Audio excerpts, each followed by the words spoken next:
Եթե մեզ հաջողվի ստեղծենք այդ համերաշխության մթնոլորտը քաղաքական էլիտայի մեջ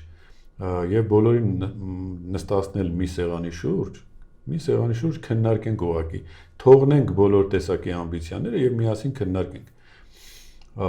Եվ այդ ժամանակ մենք կներկայացնենք նաեւ այն լարմասի հետ կապված ծրագիրը, որը շատ հստակ մշակված է եւ կա, որը անթերի է ուղղակի ազգային գաղափարախոսության հետ կապված եւ մեր հետագայի հետ կապված, մեր անելիքների հետ կապված, որը ի վերջո մեր ապագան է։ Մենք դա կներկայացնենք ու այնպես է, որ բոլորին դա ձեռք է տալիս, բոլորին, բայց չգիտես ինչ որ մի ուժ, անտեսանելի ուժ, այսպես բոլորին հեռու է պահում ամեն ինչից, որ իրար հետ շփվեն։ Քաղաքական ուժերը,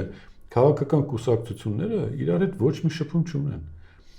Փոքր ինչ որ խմբեր են ձևավորում, որը դրական արդյունքի չի կարող բերի։ Անպայման այդ մեծ կլոր սեղանի շուրջ պետք է նստեն բոլոր շահագրգիռ կողմերը, բոլոր։ Նկատի ունեմ եւ ընդդիմադիր եւ դիմադիր բոլորը պետք է նստեն, հարցը պետք է դնեն, օրակարգի շուրջ պետք է ձևավորվի։ Օրակարգը որն է։ Հայաստանը այս իրավիճակից հանելու։